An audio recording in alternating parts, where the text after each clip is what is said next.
Tonight, new details emerge about the driver involved in a collision that killed himself and 2 others in Mimico. The driver of the Cadillac was federally prohibited from driving anywhere in Canada. This is awful. I'll never get over this, ever. Police say the driver also had a suspended license due to medical reasons and was involved in another collision just moments before. Plus, it's a first step, right? And I really think that now, moving forward, there really needs to be some action. Pope Francis apologizes for the abuses Indigenous people suffered at the hands of members of the Catholic Church in Canada's residential schools. Reaction from members of our province's Indigenous community. And we're super excited to be out here. It's been a long winter indoors. Golf season is now in full swing. The city opening all 5 of its golf courses today to high demand. Good evening, I'm Kelda Yoon. Well, police say the man involved in a collision that killed himself and 2 others in Mimico should not have been behind the wheel. Tonight, investigators are continuing to piece together the moments leading up to the horrific crash, which were caught on a number of surveillance cameras. Our Greg Ross has the story. They were just trying to cross the street. They had no reason to check if there was cars coming towards them. These women were standing on the corner of Lakeshore Boulevard and Superior Avenue yesterday evening. They saw a white Cadillac XT6 speed through the intersection, killing 2 pedestrians who were crossing the street. We just saw the car hit those poor people who were just crossing the street. They were doing nothing wrong. The light was clearly green for them to walk, and this car came barreling through. Police confirmed that the Cadillac ran a red light and then slammed into the back of a flatbed trailer that was parked in a construction zone on the other side of the street. Both involved pedestrians, and the driver of the Cadillac were pronounced dead on the scene. CBC News has learned that the driver of the car was 36-year-old Omar Downey of Toronto. Police say he should not have been behind the wheel. The driver of the Cadillac was federally prohibited from driving anywhere in Canada. His driver's license was also provincially suspended for medical reasons, and there was a further 3rd provincial administrative suspension in effect on his driver's license. Police also say Downey was involved in another accident just moments before this one, just a little farther west on Lakeshore. The white Cadillac had a relatively minor sideswipe-style collision with the parked Savannah van and then came to a stop.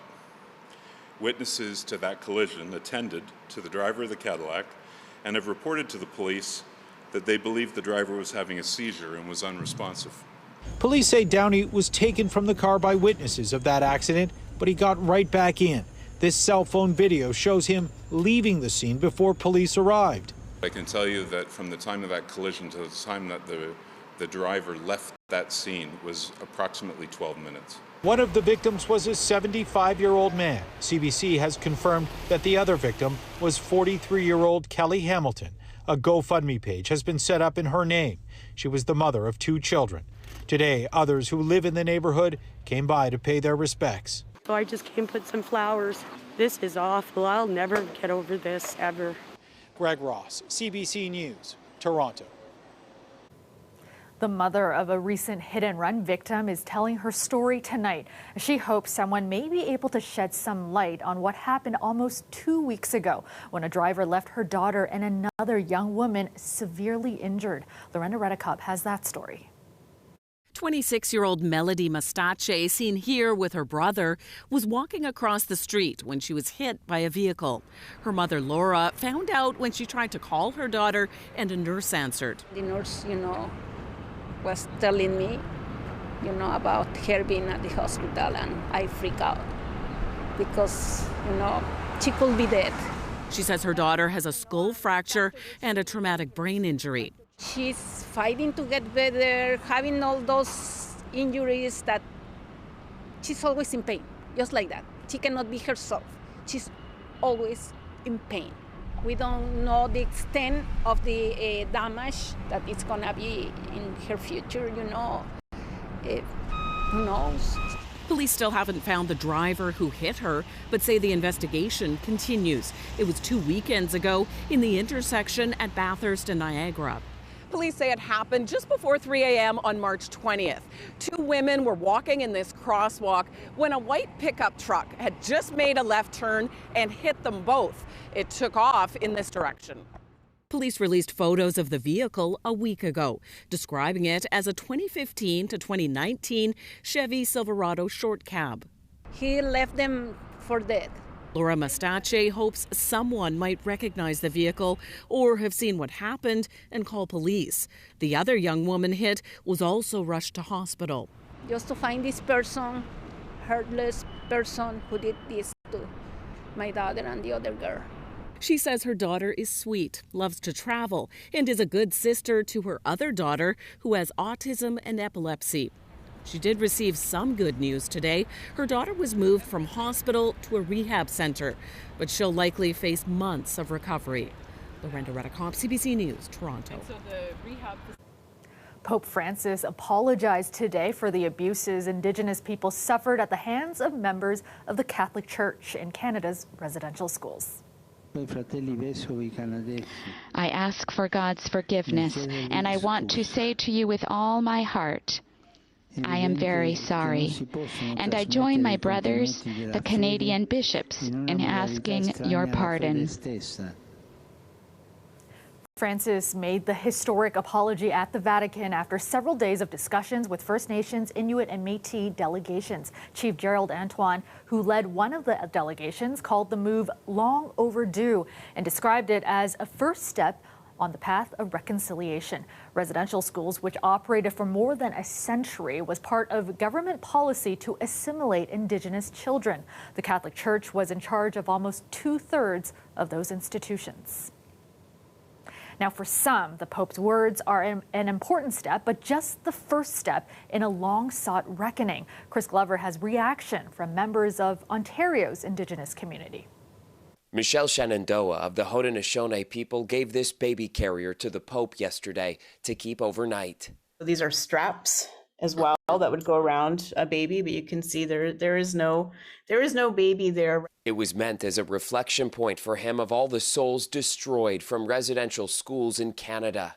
I could see that it had an emotional impact on him, not that it was very overt, but I could tell that he understood. She thinks it helped the Pope find the words for his apology today. It's a first step, right? And I really think that now, moving forward, there really needs to be some action. Still, many Indigenous leaders in Canada were critical the apology was only for individuals from the Catholic Church who carried out the atrocities. He didn't implicate the church.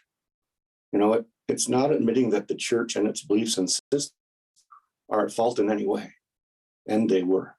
Originally called for in the Truth and Reconciliation Commission, for many, this has been a long time coming.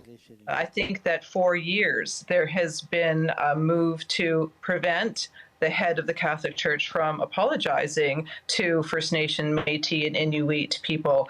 Why? Because of liability issues, because of what will happen next. There will be calls for the church to release residential school records and fund more searches for unmarked graves when the Pope visits Canada, as he's now committed to, something Canada's first Indigenous Governor General highlighted today. The idea that he should come to Canada to apologize to the victims of residential school in person is truly significant, because that is those are the people that have to heal from the trauma that they experienced. When he visits, Shenandoah says the Pope has asked to use this carrier again for reflection, and she hopes that moment gives the opportunity for many other Indigenous people to have the same opportunity she had. Chris Glover, CBC News, Toronto. Meteorologist Nick Cernkovich joins us now with a first look at the forecast. And Nick, what a difference a day makes. Quite the change today from yesterday. Oh, Kelda, it's not an April Fool's joke, unfortunately. Yes, the temperatures kicking off April with a little bit of a cool start. Now, yesterday, of course, we had 18 degrees through the sort of morning hours. Today, the best that we saw was 3 degrees, maybe 4 degrees in some parts of the city of Toronto. There's a look at some of your daytime highs. 1 in Barrie. So, yeah, not a joke. This is how we kicked off April. Now, we're going to see a bit of a warming trend. So, see what we can do about those temperatures. Tonight, clear skies, that drops us down below the 0 mark. Tomorrow, sunshine to start the day, increasing cloud cover through the afternoon. And then Saturday night through Sunday, yeah, more in the way of flurries. You might have seen them earlier today as well. Those won't last, and we're not looking at much in the way of accumulation, so shouldn't mess up your Sunday plans too much. But in any event, let's focus on the sunshine here. Tonight, -3 degrees, clear skies, sunny to start the day tomorrow. High of +7, increasing cloud cover. The temperatures stick around, but the sunny skies do not. I will have your full forecast coming up in just a bit. Kelda. Thanks so much, Nick. It's tea time for golfers in the city. Toronto opened up all 5 of its city-run golf courses today, and they'll operate daily until the fall. The city says the game actually grew during the pandemic, with nearly 200,000 rounds played last year. And with restrictions now lifted, they're looking at another big season. Dale Manukduk has the story. Oh, yeah. Before golf pro Rob Conway was hitting bombs down the fairway or coaching the Seneca golf team, he honed his skills at Tam O'Shanter Golf Course in Scarborough, where he played and later worked. Getting dropped off at like 10 o'clock in the morning, and basically my mom or dad coming to pick me up, pitch black, and we still being out there. Conway had a junior golf membership and points to the affordability and accessibility of the city's courses. And a lot of younger people are getting into the sport. They don't necessarily have cars and can't drive an hour north to get into Aurora or Newmarket in order to play. These golf courses are accessible on the TTC. I personally have taken my golf clubs on the subway. Tam O'Shanter opened up this morning, as did the city's 4 other tracks, including Dentonia Park, Don Valley, Humber Valley, and Scarlet Woods. All restrictions have been lifted, but that doesn't mean everything from the pandemic is gone. We're going to keep our tee time intervals at a 10-minute interval, where prior to the pandemic we had an 8-minute interval. We actually found that pace of play improved. We were able to get more golfers through the golf course, and customer satisfaction went up. Those who made it out for a windy opening day had what many golf players have, a frustrating and fun time. I just started golfing, so it's affecting it a lot. So the ball seems to keep going over here, keeps going over there. It's just great to get out. We're having a blast. You know, I was very excited, and I'm glad that, I am here. One thing the city added this season is an opportunity to exercise throughout the course with instructions at various stops. Conway says for those learning the game, get lessons from a professional like him. Dale Manukduk, CBC News, Toronto. Nice. Welcome back. With the Ontario election just 2 months away, the province's Green Party has unveiled a plan to boost both the demand and production of electric vehicles.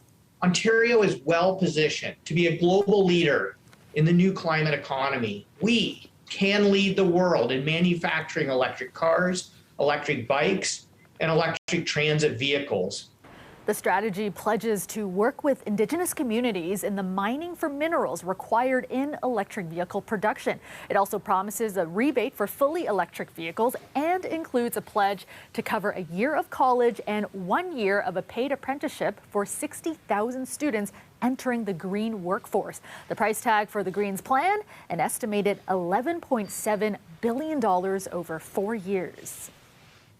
Well, it's spring cleaning season, with community members lending their hands in what is expected to be a busier season than in years past. Talia Ricci explains how the pandemic and the weather have made our city messier than usual.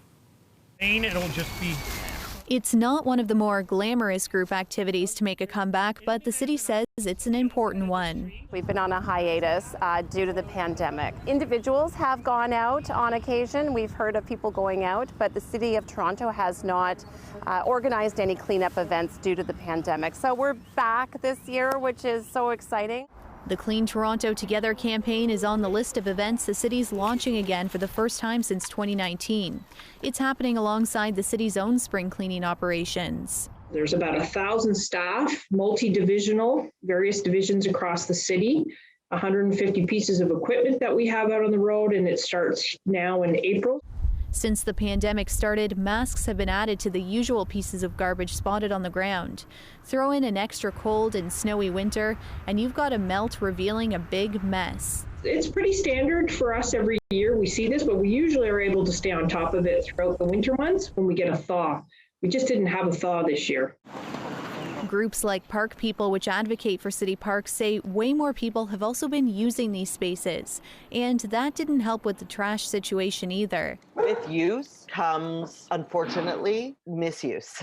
So, you know, people have their coffee cups and have their picnics and have all their stuff. And with that comes waste, and not all of it ends up in where it should. She suggests packing that picnic with Tupperware instead. The city says more than 200 groups have already registered for the community cleanups, which take place between April 22nd and 24th to coincide with Earth Day.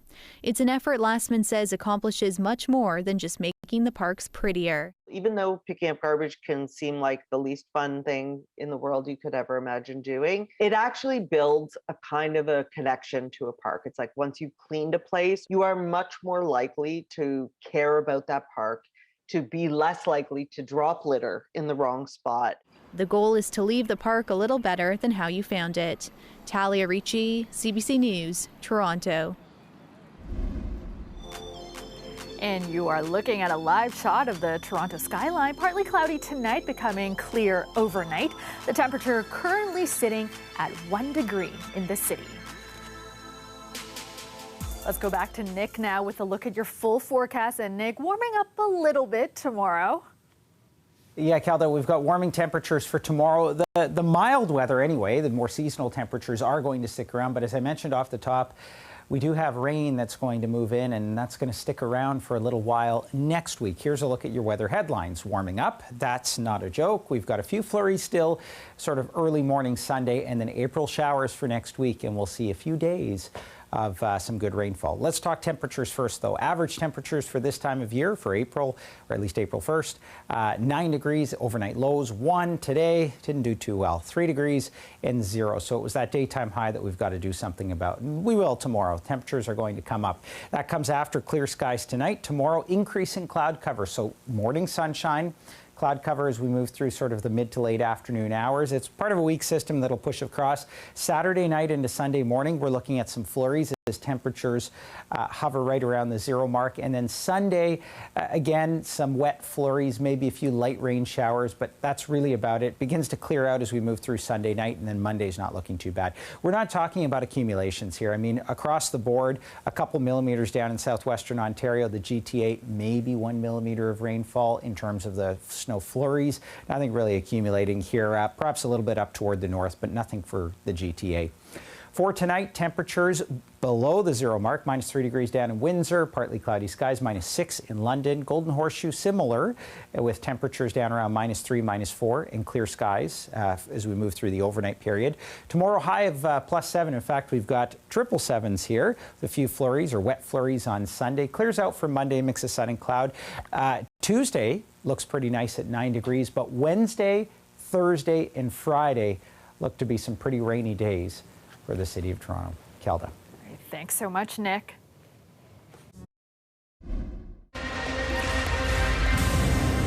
Last ball, Laura. Please be Canada. Tranquilo. Canada. And it is Canada are participating in their second FIFA World Cup. 36 years. That draw earlier today determining which opponents Team Canada will face in the FIFA World Cup opening round. Canada was the last ball taken in the draw for the tournament. The country heads to the world's biggest soccer tournament this year for the first time since 1986. A win against Jamaica on Sunday clinched Canada its spot. And when they get to Qatar, they will face off against Belgium, Morocco, and Croatia in Group F. While the team avoided some of the major superpowers like Brazil and Germany, it is still a challenging group for our 38th ranked Canadian men. And finally, tonight, this weekend marks the beginning of Ramadan. It's the first Islamic holy month in 2 years without restrictions. Ali Shiasan spoke to people about what it means to observe Ramadan together again. I think it's going to be very emotional for a lot of people. You don't sense what you've lost till you don't have it. After 2 years of virtual versions of Ramadan during the pandemic, this year's holy month feels special. people can't wait to have that normal sense of Ramadan and be able to celebrate that with the community and family this year. With COVID-19 still circulating, the Islamic Society of North America is accommodating those who still choose to mask or distance in attendance. We are trying to designate spaces where we can have specific reserved areas for people who are not comfortable praying with others shoulder to shoulder. Many of the congregants here attended the vaccination clinics they held, so they're feeling joyfully optimistic to be back inside for Ramadan, to pray together, fast together, and eat together again. We are expecting bigger crowds coming in for people breaking their fast, and definitely a lot more parties happening in people's homes and at the mosques where people are going to require large amounts of food. So it'll be keeping us busy and on our toes. For the folks at Lebanese Garden, to have the restrictions lifted by Ramadan was a relief in a lot of ways, and not just because of sales. With restrictions being lifted, I expect to be visiting the mosques a lot more with my children, sharing my food there, and really reconnecting with people that I've been alienated from the past 2 years. With one of the tenets of Islam being about giving back to the community, a food drive is an impactful way to do that, especially this year. Every year we collect from 25,000 to 50,000 pounds of food, and we deliver these foods to the needy Canadians. Every day we are getting calls from various people for the grocery, and we are providing them. So pandemic affected a lot. Hi, sir. So the spirit of giving back while being back together for Ramadan this year is really special. We can now pray again the way we did. We can break our fast the way we did. We can be with each other the way we did. We can attend in-person programs and sermons and not be asked to stay home and watch things over an internet connection. I think that's just a very emotional comeback. Ali Chiasson, CBC News, Toronto.